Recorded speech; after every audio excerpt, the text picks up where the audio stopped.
رسول اللہ صلی اللہ علیہ وآلہ وسلم نے کہا اور زمین کو امر کرے گا پس وہ اگائے گی، پس ان پر طاقتور سپرے کرے گا، وہ فصلیں اور جانور وغیرہ جلدی بڑے ہو جائیں گے۔ نہیں تھا ان کے لیے کیا گیا اتنا جلدی بڑا ہونا، اور ضرورت سے زیادہ ان کے تھن دودھ سے بھر جائیں گے اور محدود وقت میں شکم بار ہو جائیں گے۔ ناظرین، رسول اللہ صلی اللہ علیہ وآلہ وسلم کے الفاظ کے عین مطابق آج ٹیکنالوجی زمین کو حکم دیتی ہے تو زمین اگاتی ہے، اور ان فصلوں پر طرح طرح کے کیمیکلز کی سپرے کی جاتی ہے، جس سے وہ فصلیں اپنے وقت سے بہت پہلے جلدی بڑی ہو جاتی ہیں، اور ان فصلوں اور ایسی خوراکوں اور ایسے اجزاء کو کھانے والے جانوروں کے تھن حد سے زیادہ دودھ سے بھر جاتے ہیں، اور انہی فصلوں کو کھا کر جانور موٹے تازے ہو جاتے ہیں۔ یہ سب کچھ آج ہم اپنی آنکھوں سے ہوتا ہوا دیکھ رہے ہیں۔ نہ صرف ہوتا ہوا دیکھ رہے ہیں بلکہ ہم خود بھی اسی ٹیکنالوجی کو اپنا رب بنائے ہوئے یہی سب کچھ کر رہے ہیں۔ ناظرین، غور و فکر کریں کہ کیا آج آپ بھی یہ سب کچھ نہیں کر رہے؟ اگر آپ یہ سب کچھ کر رہے ہیں تو پھر آپ دجال کو اپنا رب بنائے ہوئے ہیں، آپ دجال کے فتنے کا شکار ہیں۔ ناظرین، کھادوں سے، ان کیمیکل سے، ان سپرے سے جو فصلیں اگتی ہیں وہ دیکھنے میں بہت بھلی لگتی ہیں، لیکن یہ صرف ظاہراً اچھی ہیں، مگر ان کا باطن لا تعداد بیماریوں سے بھرا پڑا ہے۔ یہی تو دجل ہے کہ ہر کوئی انہیں دیکھ کر اپناتا ہے، حاصل کرتا ہے، دیکھنے میں یہ سب بہت اچھا لگتا ہے، لیکن جب یہی انسان اور جانور کھاتے ہیں تو وہ مفلوج ہو جاتے ہیں، ان کو طرح طرح کی بیماریاں لاحق ہو جاتی ہیں، بچے وقت سے پہلے بالغ ہو جاتے ہیں، انسانوں کی عمریں کم ہو جاتی ہیں، جسم کمزور ہو جاتے ہیں، طرح طرح کی بیماریوں کا شکار ہو جاتی ہیں۔ بالکل اسی طرح دودھ تو زیادہ حاصل کر لیا جاتا ہے، لیکن ان غیر فطری طریقوں سے دجال پر توکل کرنے سے حاصل شدہ ہر شے کا زہری پہلو تو بہت خوشنما ہوتا ہے، لیکن اس کا باطن محض زہر ہی ہوتا ہے۔ یہی وہ دجل ہے آج جس کا ہر کوئی شکار نظر آتا ہے، اور کوئی بھی اسے پہچان نہیں پا رہا اور نہ ہی پہچاننا چاہتا ہے۔ اور ناظرین، غور کریں، وہ لوگ جو کسان ہیں، جو برصغیر سے تعلق رکھتے ہیں، کہ سن 2000 کے آس پاس کی بات ہے کہ جانوروں کو ایک نئی بیماری کا سامنا کرنا پڑا کہ دیکھتے ہی دیکھتے جانور کو سانس کی پرابلم ہوتی، اس کے منہ سے جھاگ نکلنا شروع ہو جاتی، 1 2 زیادہ سے زیادہ 3 اور 4 دن کے اندر اندر جانور کی موت ہو جاتی، وہ کھانا پینا چھوڑ دیتا، اس کو سانس بھی بہت مشکل سے آتی، سانس لینے میں انتہائی مشکل کا سامنا کرنا پڑتا، یہاں تک کہ جب وہ سانس لیتا تو اس کے گلے سے غرارے کی آواز آتی، جیسے کہ اس کے گلے سے سانس انتہائی مشکل سے گزر پا رہی ہے۔ اور اس بیماری سے برصغیر میں لاکھوں نہیں کروڑوں کی تعداد میں جانوروں کی ہلاکت ہوئی، دیکھتے ہی دیکھتے۔ اس بیماری کو گل گوٹو کا نام دیا گیا، لیکن آج تک کسی نے بھی اس بیماری کی اصل وجوہات کو سامنے لانے کی کوشش ہی نہیں کی۔ کسی نے آج تک کسانوں کو اس کی حقیقت کے بارے میں نہیں بتایا۔ وہ سیدھے سادے کسان جو زبان سے اللہ پر توکل کے دعوے دار ہیں، لیکن وہ دجال کو اپنا رب بنا بیٹھے،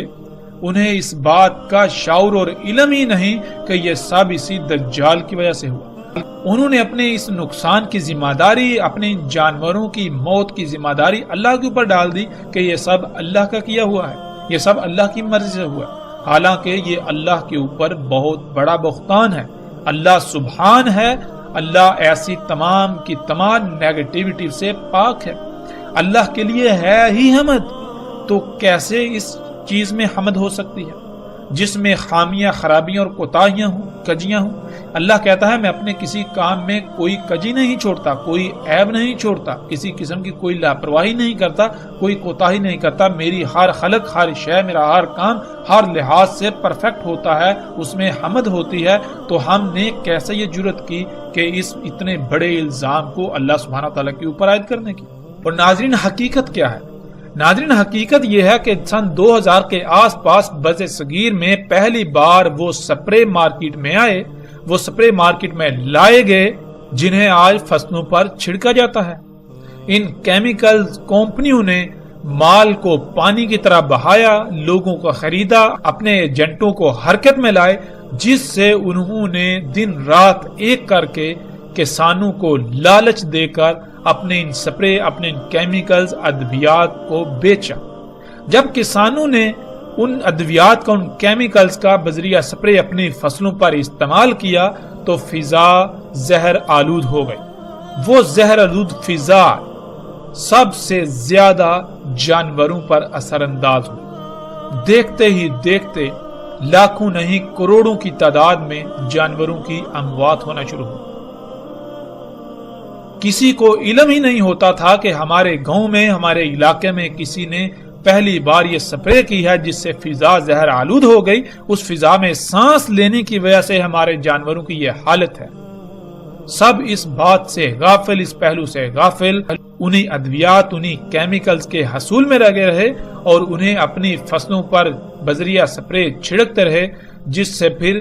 شروع کے کئی سال کچھ وقت تو جانوروں کو اموات کا سامنا کرنا پڑا، لیکن بعد میں جو جانور اسی فضا میں پلے بڑے وہ اس کے عادی ہو گئے۔ روایت کے اگلے حصے میں رسول اللہ صلی اللہ علیہ وآلہ وسلم نے یہ کہا، پھر آئے گا ایک قوم کے پاس، یعنی لوگوں کے پاس انہیں دعوت دے گا، پس وہ پھیر دیں گے اس پر اس کے قول کو، پس وہ لوٹ جائے گا، پس وہ بنجر ہو جائے گی، کچھ بھی نہیں آئے گا ان کے اموال میں سے ان کے ہاتھوں میں، یعنی وہ دجال کے حکم کے بغیر اگائیں گے تو کچھ بھی نہیں اگے گا، جیسے کہ زمین بنجر ہوتی، یوں ان کے اموال سے کوئی شے ان کے ہاتھ میں نہیں رہے گی۔ جب زمین دجال کے حکم یعنی کھادوں وغیرہ اور مصنوعی بیجوں کے بغیر کچھ اگائے گی نہیں تو پھر ظاہر ہے ان کے اموال بھی ختم ہو جائیں گے، نہ ہونے کے برابر ہو جائیں گے، انہیں دنیاوی لحاظ سے خسارے کا سامنا کرنا پڑے گا۔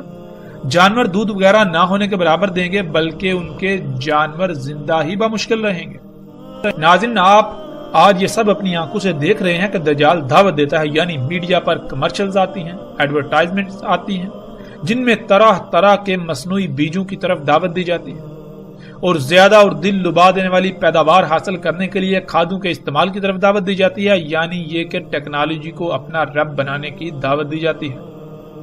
اپنی ضروریات کو پورا کرنے کے لیے، اپنی ضروریات کو وجود میں لانے کے لیے انہی مشینوں، انہی اشیاء، اسی ٹیکنالوجی پر توکل کر دیں، اسی پر انحصار کرنے کی دعوت دی جاتی ہے۔ اور جو لوگ اس دعوت پر ایمان لاتے ہیں، اس دعوت کو یعنی میڈیا کی ان باتوں کو تسلیم کرتے ہوئے عمل کرتے ہیں، ٹیکنالوجی کو اپنا رب بناتے ہیں، تو ان کے کھیت حد سے زیادہ پیداوار دیتے ہیں، ان کے جانور حد سے زیادہ دودھ دیتے ہیں، ان کے جانوروں کی کوکھیں محدود وقت میں بڑھ جاتی ہیں، وہ خوشحال نظر آتے ہیں۔ لیکن جو لوگ جان جاتے ہیں کہ یہ سب دجل ہے، بے شک دیکھنے میں یہ سب اچھا ہے، لیکن یہ صرف اور صرف فساد ہے، اس طرح حاصل کر کے جو کچھ بھی استعمال کیا جائے گا اس کا انتہائی درجے کا نقصان ہے۔ ہر شے ابدار ہوگی، بیماریاں بڑھیں گی، بچے معذور اور مفلوج پیدا ہوں گے، اسی طرح ہر شے میں نقائص و خرابیاں پیدا ہو جائیں گی۔ تو وہ لوگ ٹیکنالوجی کو رب بنانے کے بجائے فطرت پر انحصار کرتے ہوئے جب قدرتی بیج استعمال کرتے ہیں اور کھادوں کے بغیر، اس ٹیکنالوجی کے بغیر اگاتے ہیں، بارشوں پر انحصار کرتے ہیں، تو نتیجہ یہ نکلتا ہے کہ گویا ان کی زمین بنجر ہے، کچھ بھی نہیں اگتا، اور پھر ایسے حالات میں دنیا جہنم سے کم نہیں رہ جاتی۔ ایسے حالات میں پھر ثابت قدم رہنا انتہائی مشکل ہو جاتا ہے، اور اسی کا رسول اللہ صلی اللہ علیہ وآلہ وسلم نے حکم دیا تھا کہ اے اللہ کے غلاموں، یعنی اے وہ لوگوں جو اس وقت، اس دوران اللہ کی غلامی کر رہے ہوگے، ڈٹے رہنا، اللہ کی غلامی پر ثابت رہنا۔ یہ حقیقتاً ایسا فتنہ ہے کہ اس سے عظیم فتنہ کوئی اور ہو ہی نہیں سکتا۔ آج ہم اپنی آنکھوں سے دیکھ رہے ہیں کہ اکثریت نے دجال یعنی ٹیکنالوجی کو اپنا رب بنایا ہوا ہے۔